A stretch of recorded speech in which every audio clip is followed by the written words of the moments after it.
여기 부평 가불구에서 출마하신 정윤석 강창교의 두 후보를 지원하기 위해서 제가 오늘 여기 왔습니다. 저는 이번 이 4.15 총선이 별로 그렇게 국유권자를 걱정할 필요가 없는 선거라고 그렇게 생각합니다. 지난 3년 동안에 이 정부가 무엇을 했다는 것을 우리 유권자 여러분이 너무나도 잘 알고 계시라고 합니다.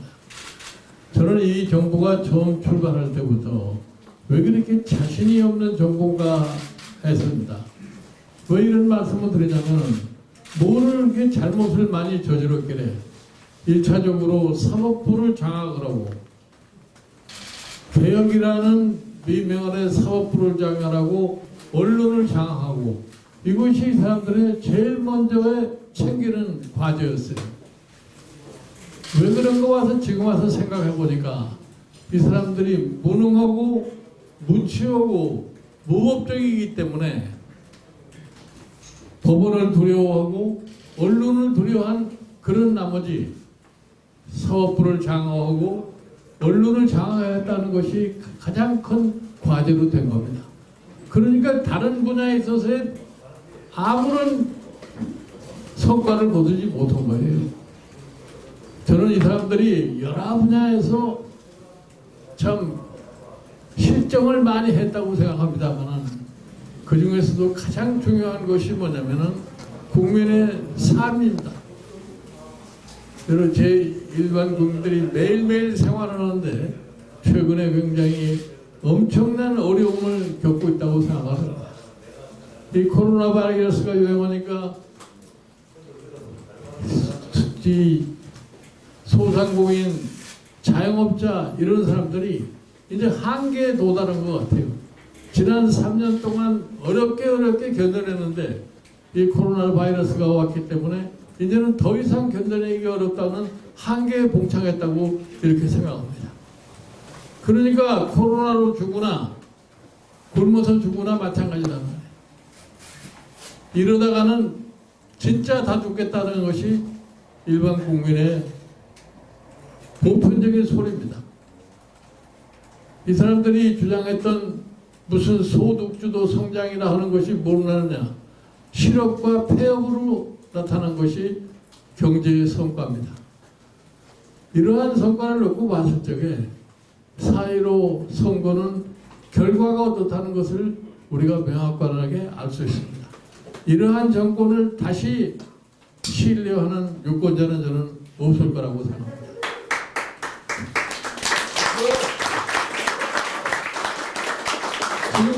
지금 엊그저께서부터 지금 신문지상에 보도되고 있는 소위 조국 살리기, 윤석열 죽이기, 이게 도대체 무슨 소리입니다. 여러분들 조국이라는 사람이 어떤 사람이에요? 조국이라는 사람이 법무장관에 임명을 했다 한 달 만에 그만둘 수밖에 없는 사람입니다. 그 사람이 왜 그만뒀어요? 그 사람이 정상적인 생활을 한 사람이 아니고 법을 어기고 그거를 숨기려고 하다가 그것이 탄로가 났기 때문에 국민이 분노하고 그러니까 어쩔 수 없이 그만둘 수밖에 없던 사람입니다. 그러니까 공정을 가장 중요한 것처럼 내세웠던 이 정부가 조국이라는 사람을 법무장관으로 임명함으로 인해 가지고서 공정이 다 무너져 버린 거예요. 그러니까 더 두려운 거다. 저는 최근에 와서 윤석열 검찰총장이라는 사람에 대한 참 집중적인 공격을 갖다 취하는 걸 보고 야, 이 사람들이 정말 무슨 죄를 대단히 많이 진 사람들이 뭐하구나. 그러니까 윤석열 총장이 두려운 거예요. 죄를 지지 않은 사람이 검찰을 이렇게 두려울 필요가 뭐가 있어요. 지금 저는 도저히 이해가 안 가요. 지금 이 정부는 해야 할 일이 엄청나게 많습니다. 코로나 사태를 수습으로 코로나 사태 이후에 닥칠 경제의 여러 가지의 폭풍을 어떻게 헤쳐나가야 할 것을 열심히 지금 골똘하게 생각해야 할 상황에서 느닷없이 조국 살리기, 검찰 때리기, 이게 있을 수나 있는 일이냐는 얘기입니다.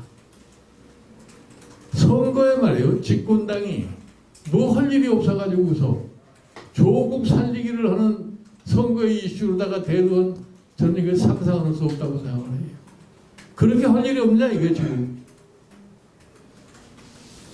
여러분, 그래서 제가 아주 분명하게 말씀드립니다. 이번 4월 15일 날 우리 유권자들이 아마 냉정하게 판단을 하면은 이 정권을 절대로 신뢰할 수가 없습니다. 그러니까 엄중한 심판을 내릴 거라는 그런 확신을 가지고 있습니다. 이 사람들이 기본적으로 한국의 기본 질서를 지금 파괴하고 있는 겁니다. 어쩌다가 선거를 통해서 집권을 했는데 이 집권하는 세력이 결국 와서 대한민국의 민주주의의 각종 질서를 갖다가 파괴하는 거예요. 최근에 선출된 권력이 민주주의 질서를 파괴하는 그런 양상이 어디서부터 시작이 되느냐? 사법부를 장악하려고 하는 의도서부터 시작되는 겁니다. 사법부를 장악해야만이 자기네들 권력이 안전하게 유지될 수 있다고 생각하는 거예요. 그러니까 거기서 각종 범죄 사실이 터져 나오니까 그거를 어떤 수단으로 방지를 할 거냐. 그러니까 검찰의 수사를 피하고 법원을 장악을 해서 자기네에게 유리한 판단을 유도하려고 그러고, 그것이 지금 이 문재인 정부가 아주 골똘하게 취하고 있는 유일한 정책이라는 그런 것을 제가 분명히 말씀을 드립니다. 그러니까 그런데 신경을 쓰다 보니까 정말 국민의 생활과 관련된 상황에 대해서는 별로 신경을 쓸 능력도 없고 신경 쓸 여유도 갖지 못하고 있는 거예요. 그럼 이걸 어떻게 방지할 수 있느냐? 우리가 의회를 강력하게 만들어야 됩니다. 국회를 강력하게 만들려 할 것 같으면 야당이 국회를 주도할 수 있는 그러한 의석을 차지해야 됩니다.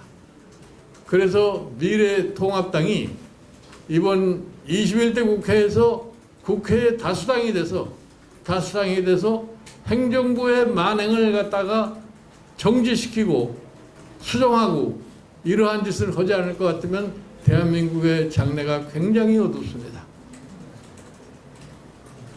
최근에 여러분들 보시다시피 나는 이런 민주주의 하는 나라는 처음 봤어요. 누가 대통령에 대한 조그만 공격을 가하면 벌떼처럼 문자를 통해 가지고서 공격을 하고 덤벼듭니다. 이런 걸 볼 적에 저는 과거에 무솔리니의 이태리의 소위 권위주의 국가가 탄생하고 독일의 히틀러가 탄생하는 과정을 연상케 합니다. 이렇게 해서 저는 판단을 하기를 이렇게 합니다. 이 사람들이 못된 것만 배웠구나. 그리고 과거 정부에서 못된 짓을 하는 것을 다 섭렵해가지고서 지금 수행하고 있는 것이 이 정권이라고 생각합니다. 제가 사실 집에서 편안하게 쉬고 건강이나 챙겨야 할 나이에 왜 이 선거판에 뛰어든지 아십니까? 이대로 나라를 뒀다가는 나라의 장래가 너무나도 한심할 것 같기 때문에 마지막 국가의 봉사를 해봐야 되겠다고 생각을 해서 제가 여기에 뛰어들은 겁니다.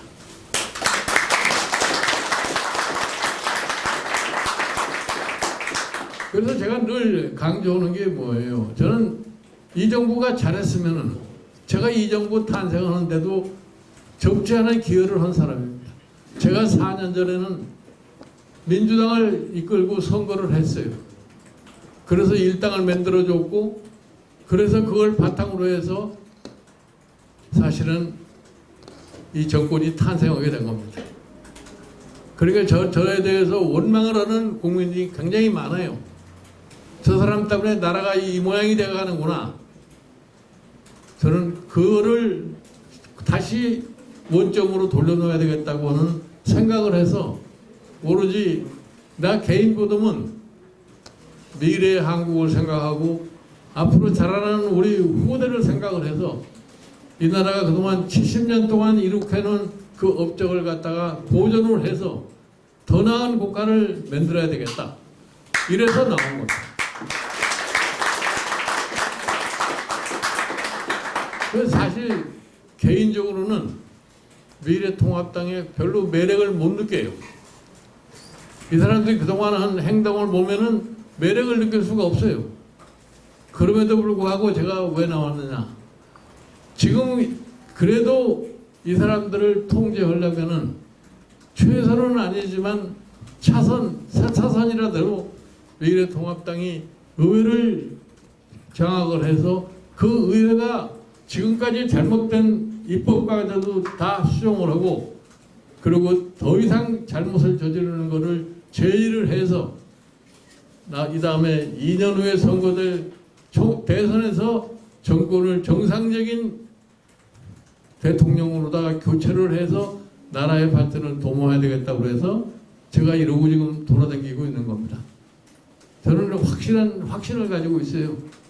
여러분들 최근에 여론조사장에 조사들이 나타나는 바에 의하면은 마치 무슨 판세 분석이라고 해가지고서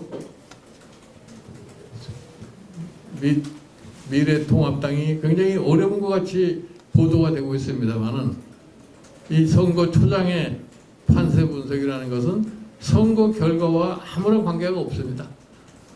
저는 앞으로 진행되는 앞으로의 12일 동안의 선거 과정에서 세상이 다시 바뀐다고는 확신을 가지고 있습니다. 이래서 4월 15일 날 현명한 우리 유권자들이 이 정권에 대한 심판을 분명히 내려서 우리가 이 나락으로 떨어져가는 이 나라를 갖다가 구출할 수 있는 기반이 틀림없이 확립되리라고 하는 확신을 가지고 있습니다.